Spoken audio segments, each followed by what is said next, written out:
Hello and welcome to Rap Sports. I'm Shorjani Chatterjee and today I'm joined by Trisha Ghoshal and Snehashish Mukherjee and we are sitting here at the House of Tales Motor Cafe.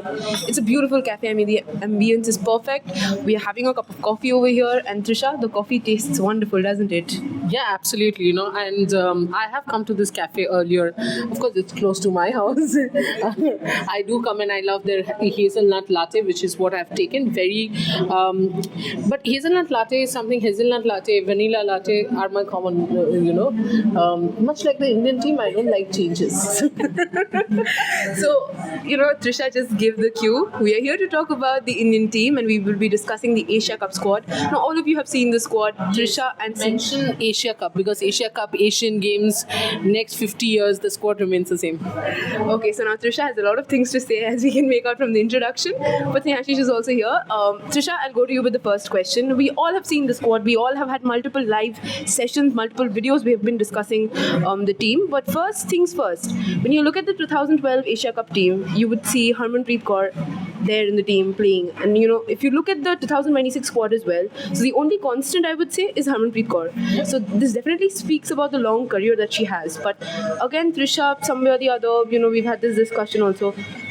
Is it time that we should start looking out for new players who can go out there and become the captain? Yeah, for captaincy, definitely. I think as a batter, probably in the T20 format, Harmanpreet still has a bit to offer. But definitely not.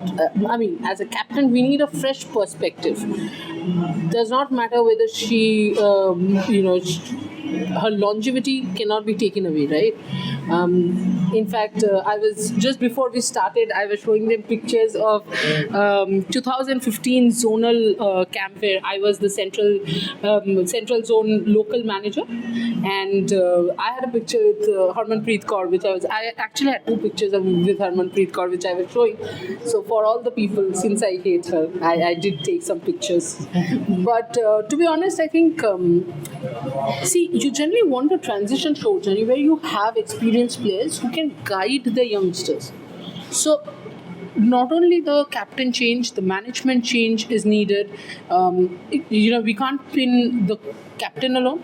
You need a coaching change, setup change as well, is what I feel. And if you are changing that, you need someone as experienced as Harman to guide somebody like a Anushka Sharma, somebody like a Nikki Prasad. Because when you come to the international stage, it's all right. They have been playing India A, they have been playing India under 19. But India becomes a whole lot different. Pressure, the way people speak about it. So I think that is where this whole experience of decades, and 2012 was not when she started, right? It was before that as well. So think of this 14 years of Asia Cup alone. And there have been so many matches, so many ups and downs, pressure that she has handled. She can guide these people. But I think if you ask me in one word, it shows the vast experience, exposure that she has had. Very true, Trisha. And you were talking about, new changes and a transition period, which brings me to my next question, Snehashish. Definitely changes. Jemima has been ruled out and we've seen that Pratika Rawal has been named as a replacement. But my question to you is Pratika the right fit? Because the last time she played a T20I match, if I'm not wrong, was in 2024. And then, she suffered an injury also. She's making a comeback. She was supposed to play the county as well. So your thoughts on the inclusion of Pratika Rawal in the team? I think for everyone it's a surprise call. For Pratika herself also, maybe. Yeah, I know that Trisha is saying that. It isn't a surprise call because I'll tell you why. I have been saying this. Even before the World Cup squad, there was a sort of discussion. Why was the discussion there? I don't know. But surprise. Yeah, the surprise part is why is she there in the setup? And nothing against the player. I think she's a fantastic player. Maybe not suited for the T20 format right now, But yeah, please go ahead. I think when it comes to her quality, there is no doubt about that, but mostly suited for the longer formats as it seems. So yes, in T20Is, I think it's a welcoming chance for her, but the sample size is very small. She has not played WPL, she has not played T20s, as you mentioned, since 2024, and since that time, so much injuries, making a comeback again and then again getting injured. Limited chances for India as well. Unfortunately, missed that Lord Test match as well. And now she had that golden opportunity to play for Warwickshire in the one day. I think that was a good opportunity for her. But unfortunately now, because of this call up to the Asia Cup, now she is going to miss that. So I don't know going forward how the T20I batter of Pratika will come up for us. But when it comes to a team's approach regarding T20 format, especially considering the way team has performed for the last 2 years, 2 World Cups, 2 group stage exits, I think in that sense, heading into the new cycle, new World Cup in approach, the approach seems not right. True, and now that we're talking about Pratika Rawal's inclusion, we also have to talk about G. Kamalini, Trisha. I mean, your thoughts on her inclusion in the squad? My question is, why is Yastika not there? Nothing against G. Kamalini, because G. Kamalini was supposed to be there. Right after the World Cup when Sri Lanka visited India, and I think I was one of the very few journalists who were there. G. Kamalini came into the side. That's when you thought, okay, this is a vision for say 2028. But then G. Kamalini got injured. Up to that part is very clear to me. What became again a question mark is that just before the World Cup you included Yastika. And you included Yastika, probably you went for experience more than the youth. Again, that part is clear to me. Now my question is, we lost the World Cup because of Yastika? The answer that was given that Yastika is not there because Yastika is still making, is still in the path of recovery. 4 days she was there, wicket keeping, batting, 100. scored 100 even after wicket keeping in those conditions. And by the way, Lord's was hot, not humid, but the heat in England actually sucks the life out of a person. Literally, because I would keep asking him why. It's hot in India also, but we don't, it's humid. We are used to it. But there it's very dry heat. You're not, you don't feel Equipped here in India to manage the heat. absolutely. And there for 4 days, Yastika could manage. And that person is not recovered enough to play Asia Cup and Asian Games. You have got G. Kamalini back. Interesting will be to see who goes to South Africa. Yes, because Nehashish, I remember even when India was playing South Africa, Anushka Sharma was out there, and then she was in the playing 11, and then later on when the squad for the World Cup was announced, she was not there, and then she was playing for India A as well. But which brings me to my next question to you, Bharti Phulmali. I mean, we've been discussing about her in multiple shows. We've had multiple discussions, and I think even in the World Cup we saw, you can't say that she was not given enough opportunities. She has been given the opportunity. No, she hasn't. She hasn't. The number of matches. When you're talking about opportunities, I'll tell you, there is a difference between giving you an opportunity to stay in the squad and then giving you match opportunities. She was played against Pakistan. She got out in the first ball, if I'm not wrong. Yes. After that, I think even in the warm-up game, she was not getting regular chances. no, she Only warm-up West Indies game. game. West Indies. Both. Both. The warm-up games she got chance. Indies Second she one against England she performed. No? I think West Indies. Okay, anyway, one of the games she performed, one she did not. So you have taken her in an entire tour and you have made her play what, 3 matches? When you're saying, I understand where you're coming. Yeah. And I understand where she's coming from, because if you look series after series after series, she has been part of the squad. But Shorjani, my only contradiction here is you have given her chance to be part of the squad. You have given her net sessions where she has hit well. In fact, you will see one of my videos, the first practice session that India had in England, before the T20I, first T20I. That is, I don't think that was their first session, but yeah, before the T20I series, that was the first session. Bharti had a good long session where she was hitting sixes properly, but still didn't get enough chances. But then again, Snehashish, correct me if I'm wrong, but do you think that the consistency is an issue with her? Because On the other hand, when we look at the performance also, I do, okay, now Trisha did contradict me and say that she has been given less opportunities. But even with the opportunities that she's gotten, do you think she was able to capitalize those? No, not at all. Yes, I completely agree with Trishadi that she has not given consistent opportunities when it comes to playing into the to having a place in the playing 11. But see, I think in Indian team, whenever you get a chance, you have to grab that with both hands. In that sense, I think she has not done well to herself, and I think this is nothing new. I think in WPL also, if you see, yes, for WPL performances she got selected, but even there also she was not that impressive when it comes to consistency. One or two knocks where she went out there, won the games for Gujarat, but not consistent enough. But still, you needed maybe a backup power hitter down the order. That is why maybe you considered. But still, selecting a player for the squad, but selecting for the player considering the gameplay of your playing 11, it seems that she is not part of that. The approach the team that has shown regarding Bharti Fulmali. And so far, again, another surprising call. That is why that we are still continuing with that player for a new cycle. And that is why, it is surprising not to see players like Anushka Sharma, a player whom you suddenly, took for the South Africa Maybe tour. Anushka Sharma, you're not looking at Anushka as a finisher. Yes, not at all. I think she cannot be your finisher. Then who are you looking at as a finisher is the question. Yes. Because understand, you can keep it. Buland Awaz. So my only question is, when I'm looking at the team, this is where it is a little weird that I want them to try Nikki Prasad. Yes. When Then you look can at try, Nikki I think, Prasad, G Kamalini. Because G Kamalini this can is play what that I was role. getting at. So you have G Kamalini, you have Bharti Fulmani in the team, you have Richa Ghosh in the team. Richa Ghosh is your permanent finisher. And you will be expecting someone like Harman to continue and finish probably. Right? Pratika goes up the order. Backup is G Kamalini for a finisher. Then what is Bharti's role? Absolutely, and that is the problem regarding this squad. That still there is so much lack of clarity regarding players. True. Trisha, we've been talking about lack of clarity, and then You can have your. No, I mean the audience will think it's just for show. No, but then Trisha, we've been talking about the wicket-keeping options as well. Richa Ghosh, I mean, definitely finisher as a batter, no doubt. But again, the slow ball has been a question when it comes to Richa Ghosh. But what I wanted to ask you is a little different. Fitness, Trisha, do you think that fitness is an issue for her? Because we've had this discussion earlier also, and you were telling me that she's worked on her technique, her wicket-keeping technique. But the point is, do you somewhere or the other feel that the fitness is a concern when it comes to Richa Ghosh?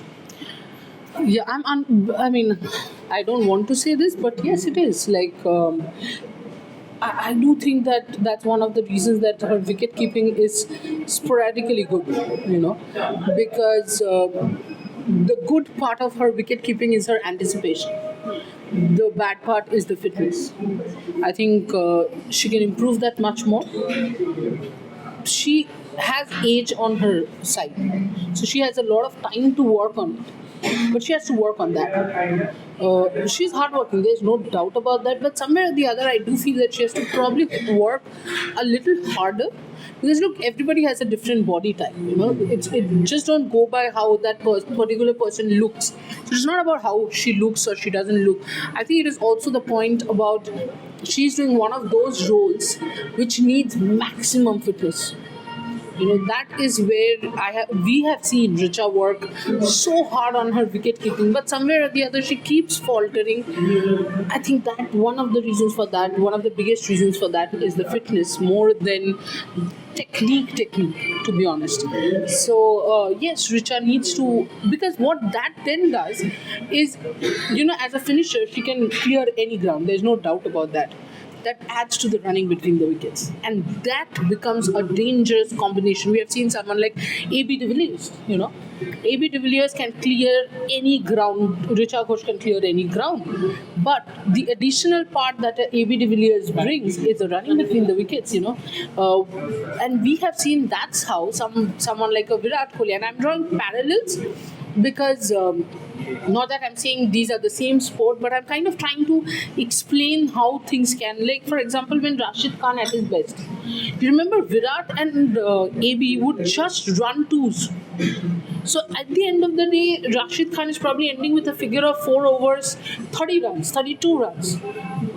but none of them have come in boundaries. And yet you have got 8 runs per over from the opponent's best bowler, which is where I feel the maturity, she must have reached by now. She's experienced enough. And I think this is the problem with the Indian batters as well. The running between the wickets has always been a concern. It's horrible. In fact, I had asked Smriti that I'm seeing the intent much better now, but I think Indian players are Making mistakes. yeah. They just don't. They somehow are not confident enough if there is a run there, and if one thinks there is a run, the other one is in their la la land. The other part is to judge a 1 from a 2. Say, for example, if a ball goes to Jemima Rodriguez, you know that Australians are not going to take on her. But if a ball goes to, say, Renuka, Shafali, they're definitely going to run 2. So these are the things that Indian batters, I think, need to judge better. Snehashish, one simple question for you. Do you see Arundhati Reddy in the playing 11? See, I think if you ask me regarding current form, maybe not, because the way she bowled recent times, I think it has not gone well. But considering the tournament is going to be played in Dubai, I think Dubai wickets can help her. And we saw that in 2024 T20 World Cup as well. I think she was good. She was taking wickets, she was hitting the right line and length. And in those wickets, her variations, slower deliveries can help. And one good match, I think, can help her in terms of confidence as well. So I think, considering the wickets in Dubai, I think India might try her. And maybe in one of the first 2 games, if she does well, I think that can help her in terms of confidence and she can do well. Okay, so the last question for the both of you.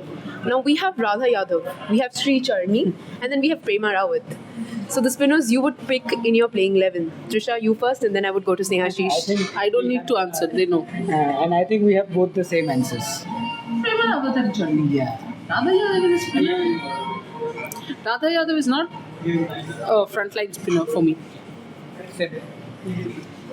So, okay, on that note, okay, but no, it feels wrong to end the show like this. I mean, we have to end it on a positive note as well. Now that we're talking about the spinners, Sri Charni, how good has she been? And also Deepti Sharma, we have to talk about Deepti Sharma as well.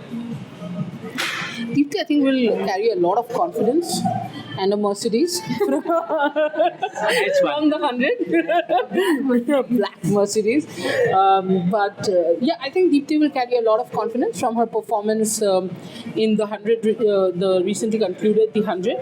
As far as Charni is concerned, I think her growth. I remember when Charni played the first match for Delhi Capitals, I had called him and I had said, I'm so glad that I'm seeing a traditional spinner. For me, when I had started playing cricket, spin meant revolution. Spin meant you let the ball talk. Spin meant you let the pitch do the work, And You have seen such spinner doing well for India. yeah, for over the years, I mean, And then Charni comes in. And she knows how to mix the variations very well. She has learned that over the periods. Yeah, she has learned that over this period. If you see from the WPL to the World Cup, ODI World Cup to the T20 World Cup, now she's a world-class spinner, absolutely. And India has produced yet another left-arm spinner. After Neetu David, I think Ekta Bisht was someone who was absolutely brilliant. But Ekta Bisht was brilliant because of her cricket smarts, as Bharat said. Tanuja Kanwar also kind of. No, I'm talking about brilliant. Tanuja Kanwar is good. There's a difference. Yeah. Sure, Jani is like, oh my god. No, I'm just being honest and I'm not being offensive. I'm just saying, I do rate Ekta highly, but not as a bowler alone. I think, again, cricket smarts. Charni, I might not say that cricket smarts. Same way, probably Neetu way above my, my aukat. But the truth is, Neetu also more than cricket smarts. These two on the revolution, on letting the pitch do the talking, on the variations, the speed. I think, yeah. Snehashish, would you like to add something to that? No, nothing. I think one thing I think that has impressed me about Charini, I think she always works hard and always looks to improve. If you see the net sessions also, not only with the bowling, I think in the test match, in the net session, we are seeing that she's spending extra time with the net bowlers and with the the throwers, throw down specialist as well. That You batting your top. that she needs to improve her batting as well. I think that is one good part, that for such a young kid, the way she is trying to improve her game. Obviously, I think good things are ahead. Well, Yes. Because Sharni is aware of the fact that she's one of the worst fielders in the team. No, there's no point in mincing words, but the truth is, This has been a concern. I mean, when it you has look been at a the concern, yeah. But it's not lack of effort. She keeps practicing. Yeah, she needs to find out that since it's not lack of effort, exactly what is wrong. But I'm sure she'll work around it. It is about putting her head down and working hard. So just like Sri Charni is working hard, we are also working very hard behind these videos. So please like. Oh, also. Okay. Oh, and House of Tales. Okay, House of Tales. They are also House of Tales Motor Cafe, to be correct. They are also working really hard to serve us excellent coffee over here. So on that note, we are closing the show. Please keep on watching Rev Sports, and we'll be back, and we'll keep on building our Asia Cup coverage. Thank you so much for watching. Thank you. For India's best multi-sports coverage, your platform is one, and that's Rev Sports. So like, share, subscribe, and ring that notification bell. I think by now you know that we will be everywhere in different parts of the world and bring you on-ground reportage. As I said, your best multi-sports coverage on Rev Sports, your favorite destination.